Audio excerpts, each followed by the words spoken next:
हरिओम श्रीराम मोबदला. माझं नाव श्रेया वीरा हेगडे. मी कोल्हापूरला बोलले जाते. सो हा माझा खूप छोटासा अनुभव आहे.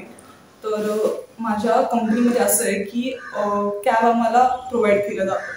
तर ते कॅबमध्ये असं असतं की आम्हाला लोकेशन अपलोड करावं लागतं त्यांना, की ते आपल्या घरापर्यंत येतील म्हणून.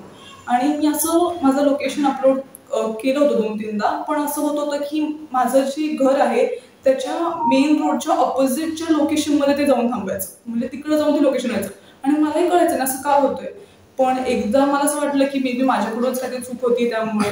पण असं मी खूपदा ट्राय केलं तरी त्याच लोकेशनमध्ये जाऊन, म्हणजे 10 मिनिटं चालून जावं लागेल एवढं लोकेशनवरती ते ट्रॅक होऊन जायचं. आणि कॅबवाल्यांना पण हे कळायचं नाही, मला पण कळायचं नाही. आणि ट्रान्सपोर्टवर तरी काय करते जेव्हा मलाच लोकेशन अपलोड करत असतील तर. तर ठीक आहे, मला एवढं वाटत नव्हतं की 10 मिनिटं तर चालायचं, एवढं काय होणार आहे. तर मी चालत जायचे. असा 1 महिना गेला. कॅबवाल्यांना पण काही प्रॉब्लेम नव्हते, त्यांना पण ठीक आहे, ते असे होते की मेन रोडवरती तुम्ही थांबायचंय तर ते थांबत होते. पण त्यानंतर झालं की पावसाळा स्टार्ट झाला. पावसाळा स्टार्ट झाल्यामुळे मला असं झालं की पावसाळा स्टार्ट मी अशी होते की बापू काहीतरी कर ना, माझी कॅब घरी का नाही, सगळ्यांची कॅब घरापाशी येते, माझीच घरापाशी येत नाही. आणि एकतर मी असं होतं की फक्त कॅबमध्ये जाण्यासाठी मला छत्री घेऊन जावी लागते.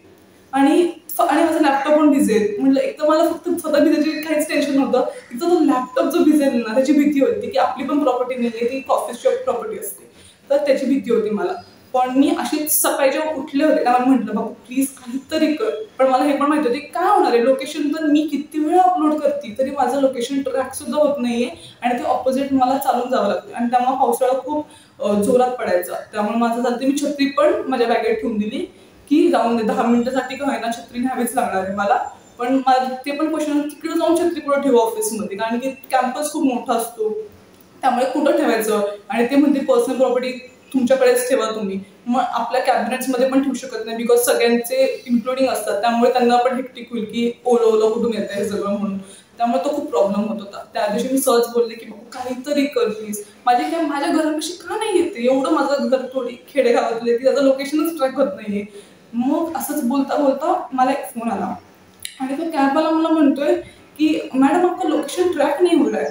तो मतलब ट्रैक नहीं हो रहा है, नहीं आपका जियो कोडिंग कुछ और ही बता रहा है. मतलब और ही बता रहा है, कोथरूड का बता रहा है ना. नहीं नहीं कुछ और ही बता रहा है. तो मैं सोची कि और ही बता रहा है, फिर से देखो आप, इतने दिन तो ठीक था, मैंने तो कुछ हाथ भी नहीं लगाया, आप एक बार फिर से देखो. तर त्याचं म्हणणं असं होतं की त्या ऑपोजिटला दाखवते. एवढा दिवस तर कोणत्या कॅबवाल्याने काहीच आक्षेप घेतला नव्हता. पण आज स्वतःहून मला म्हणतोय की नहीं नहीं नहीं हो रहा है, नहीं हो रहा है, आप देखो देखो देखो, आप करके ही दो मुझे. तर मी म्हटलं ठीक आहे मैं करती हूँ और एक बार जिओ कोडिंग. आणि मी जिओ कोडिंग केलं तो. आणि तो जिओ कोडिंग माझ्या घराच्या खाली येऊन थांबला. आणि मी अशी होते की एवढ्या दिवस मी 10 वेळा ट्राय करते तरी तो जिओ कोडिंग होत नव्हता. आणि आज त्यांनी स्वतःहून मला फोन केलं. आणि जर त्यांनी स्वतःहून फोन केला नसतं तर मी ते कधी ट्राय पण करणार नव्हते. मी खूप कम्फर्टेबल झाले होते 10 मिनिटं चालण्यासाठी. मी गिव्हअप केलेलं की मी कोणाला सांगत पण नव्हते ट्रान्सपोर्टवाल्यांना वगैरे की असं करा तसं करा. मी गिव्हअप केलेलं की 10 मिनिटं चालतच आपल्याला.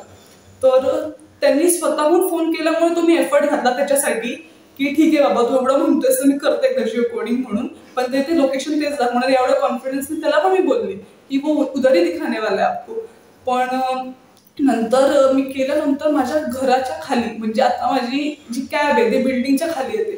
म्हणजे तेही सोय झाली की मी फक्त सकाळी एकदा बोलले की प्लीज बापू माझ्या घराखाली माझी कॅब का नाही येत, माझा लॅपटॉप भिजून जाईल. तर त्यामुळे आता माझी कॅब घराखाली येते. आणि मी मला छत्री घ्यावी लागते ना काय घ्यावी लागते. मी जाते बसते आणि जाते ऑफिसमध्ये. हरिओम श्रीराम मोबदला. नाचून नाचून नाचून.